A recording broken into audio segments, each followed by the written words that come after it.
Have you ever looked at someone in their 80s and thought, how on earth are they still moving like they're 50? Meanwhile, others their age seem to shrink into the background. Slower, weaker, more withdrawn. This isn't luck, it's biology. It's choice, and it's exactly what we're talking about today. Because if you're over 80 and still doing some of the things we're about to walk through, your body isn't just aging, it's getting younger. Science calls this functional resilience. We call it living proof. These are signs your muscles, balance, memory, and sleep cycles are not just surviving, they're thriving. And the reason this matters so deeply is because many seniors don't notice when decline starts. It doesn't happen overnight. It sneaks in quietly. One day you're carrying groceries without thinking, and the next you're using both hands just to push out of a chair. If you catch these signals early and act, you don't just maintain life, you elevate it. This isn't just about health, it's about freedom. The freedom to walk, to think, to remember, to laugh, and to live on your own terms. And that's why what we're about to share isn't optional advice, it's essential. Stay tuned, because we're going to walk through 8 powerful indicators that your body is aging in reverse. The last one is often overlooked, but it might be the most important of all.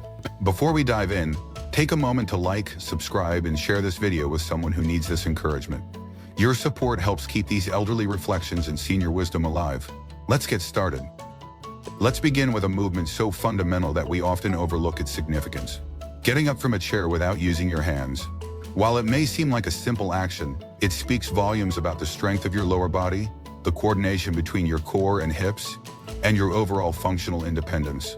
Picture yourself rising effortlessly, your muscles activating in harmony, your posture upright and steady. This is not just physical competence, it's a declaration of autonomy. Take Marjorie, now 83, who always prided herself on being self-sufficient. One morning she noticed she had begun pressing heavily on the armrest to rise. She brushed it off, but a week later she lost her balance trying to get out of bed and ended up with a deep bruise and shaken confidence. That's when she decided to make a change. She committed to just 10 minutes of movement a day, seated leg lifts while watching the news, and slow, mindful squats using the kitchen counter for support. Within weeks, she was rising with ease and without assistance. The dignity she felt was unmatched. What seems like a small effort became her gateway back to control. This kind of functional power isn't common after 80. It shows that your muscles remember. Your body still listens when you ask it to act.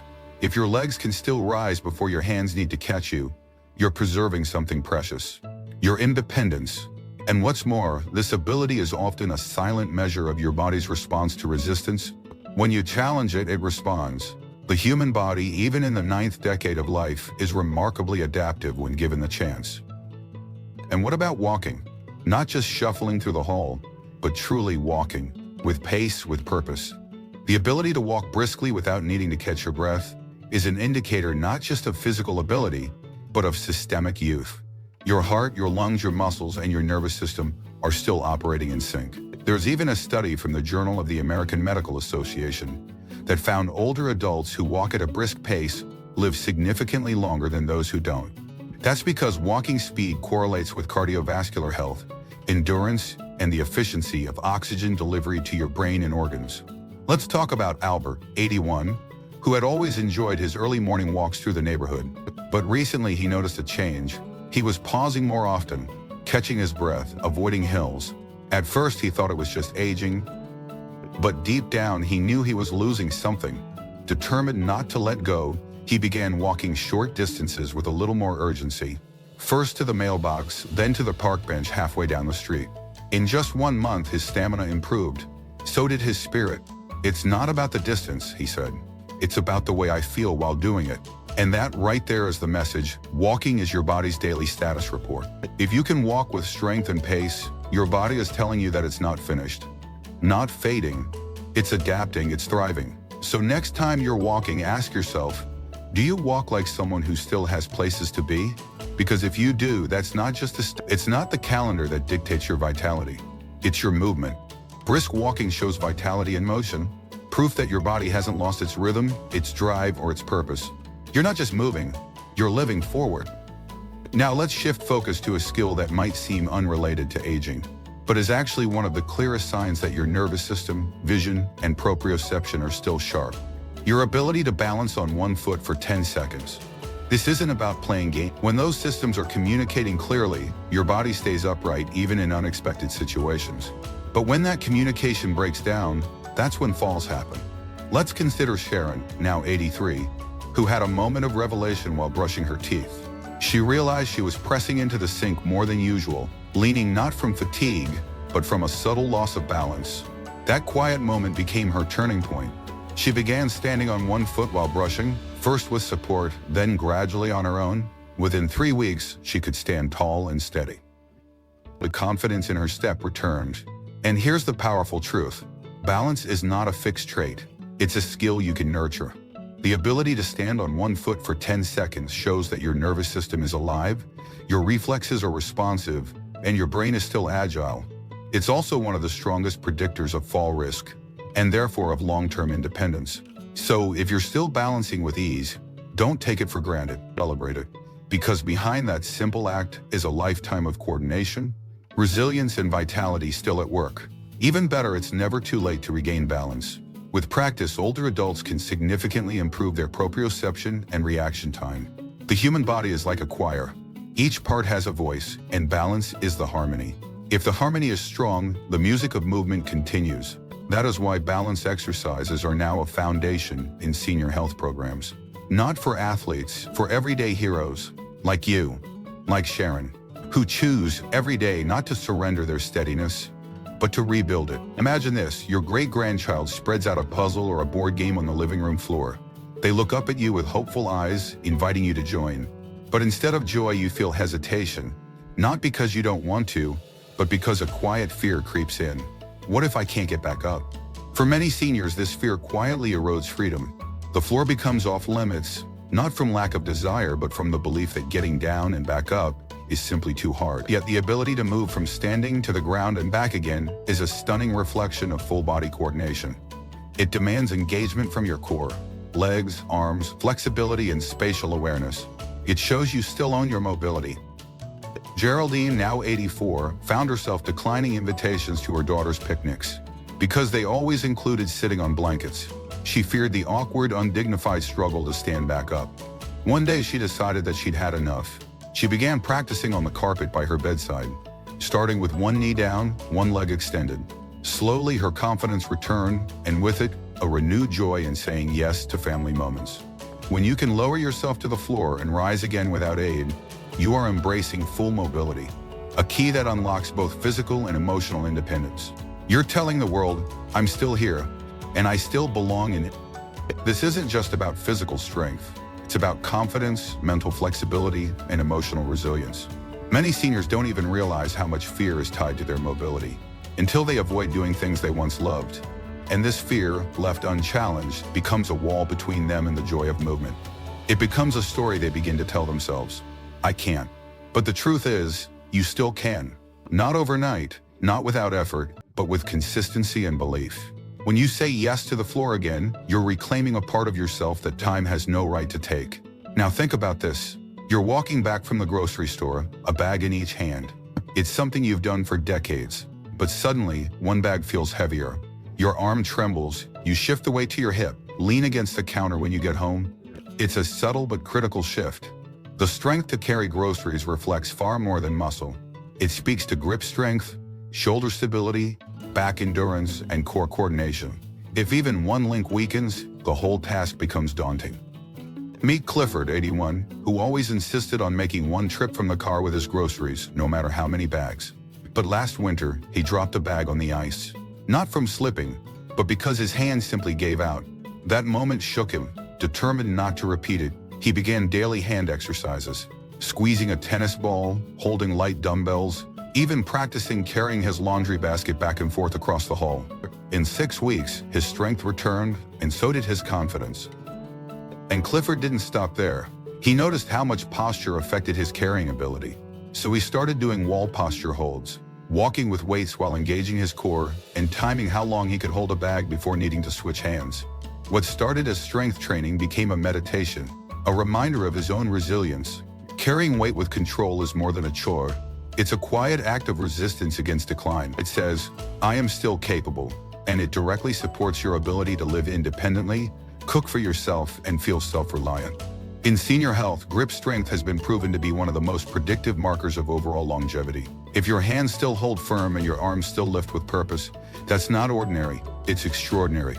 That strength is your reminder that aging doesn't always mean letting go. Sometimes it means holding on with more determination than ever. And finally, in this part, let's talk about stairs. Those quiet challengers of our vitality. Stairs don't whisper, they tell the truth. Climbing a flight of stairs is one of the simplest, most brutally honest ways to test your heart, lungs, muscles, and coordination. It's a symphony of effort, each step a collaboration between your breath and your body. If you can ascend stairs without stopping, without holding the railing in desperation, then you are, by many standards, thriving. Doctors often use stair climbing to assess cardiac and pulmonary function. Let's turn to Estelle, 83, who lived in a charming townhouse with 2 steep sets of stairs. She began choosing to sleep on the couch downstairs rather than make the nightly climb. But after a few weeks of backaches and restless nights, she admitted to herself she missed her bed, her space, her dignity. So she began again. 1 stair, then 2, holding the railing, breathing deeply. Within a month, she was reclaiming not just the second floor, but her strength. And over time, her stairs became her trainer. Her daily challenge. She began measuring her heart rate before and after each climb, tracking her progress, celebrating when she could ascend without pausing. If you can still climb stairs with control, without gasping, without hesitation, you are preserving the very rhythm of youth. Stair stamina is not about proving anything to others.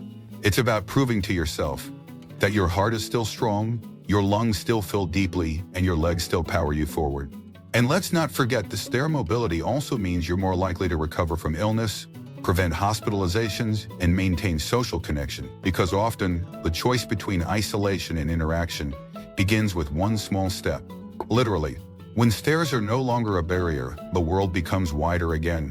Your home opens up, visits to friends become easier, confidence flows. Each step you take reminds you, I am still rising. Now let's turn inward, to the kind of strength you can't measure by muscle, but by memory. Imagine sitting with your family at the dinner table. Someone asks about a vacation from last year, a neighbor's name, or what you talked about yesterday. And instead of scrambling to recall, the answer comes effortlessly. This is more than just having a good memory. It's a powerful sign that your brain is still functioning with youthful clarity, and clarity like that is a quiet superpower.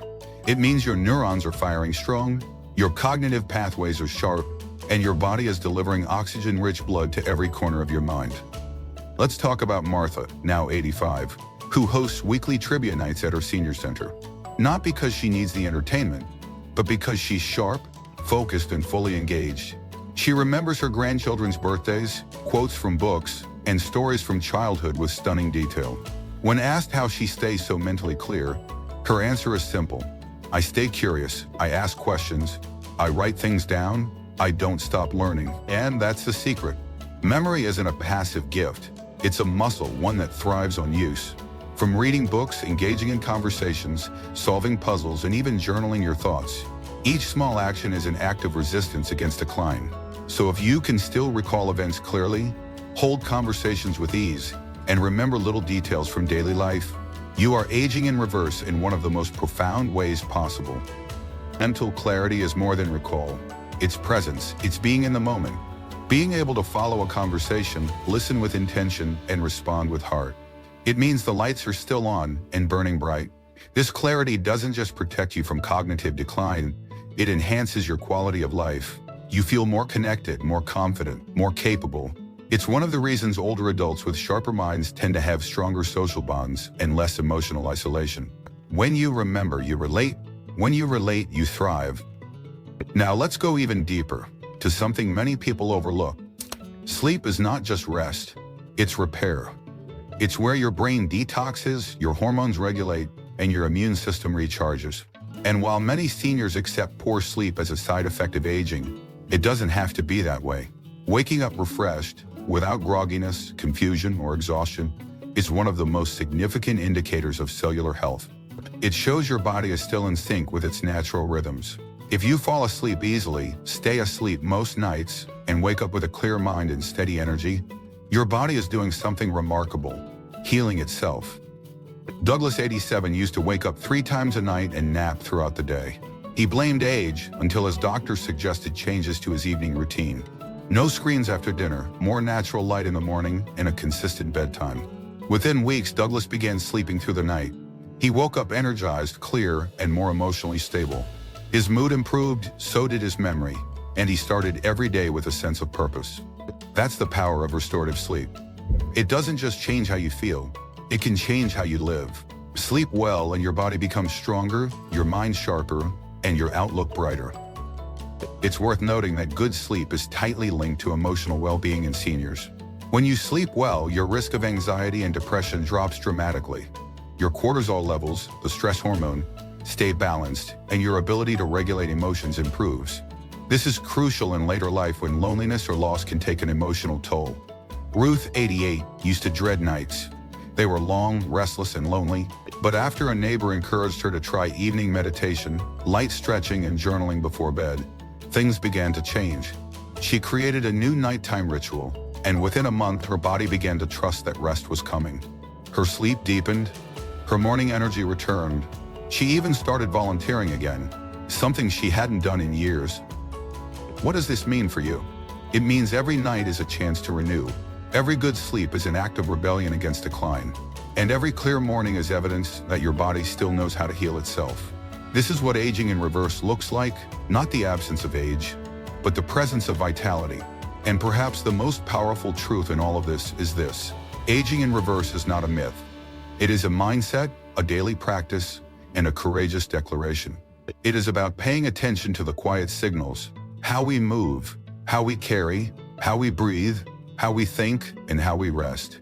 And every time we choose to respond with intention, we reclaim something that aging alone cannot steal: our presence, our power, our joy. You see, many believe that aging means fading, but some like you know better. Aging can also mean deepening. It can mean awakening. It can mean becoming more aware, more purposeful, and more alive than ever before. So whether you've mastered all 8 of these signs or just one, know this: you're still here, you're still capable, you are still becoming. So we invite you. Strength can return, balance can be retrained, memory can sharpen, sleep can restore, life can bloom again. Don't let the world shrink you, expand instead. One step, one breath, one choice at a time. If you've made it this far, you're already ahead of most, because awareness is the first step toward transformation. You've seen how the smallest everyday actions, getting up from a chair, balancing on one foot, recalling a conversation, waking up refreshed, can reflect a much larger truth: that aging does not mean fading, it can mean flourishing. Let this be your reminder. You are still in control. Your choices today, no matter your age, shape your tomorrow. Whether you're working on one sign or all 8, every effort counts. Keep moving, stay curious, laugh often, and never stop believing in your own strength. Because your life story is still being written, and these final chapters, they can be the most powerful yet. We'd love to hear from you. Where are you watching from? Which of these signs do you recognize in yourself or someone you love? Drop a comment below and inspire someone who might be walking the same path. And if this video resonated with you, please take a moment to like, subscribe, and share it. Your voice keeps this message alive and helps spread the truth that senior health, elderly wisdom, and inspiration are not just possible after 80, they're necessary.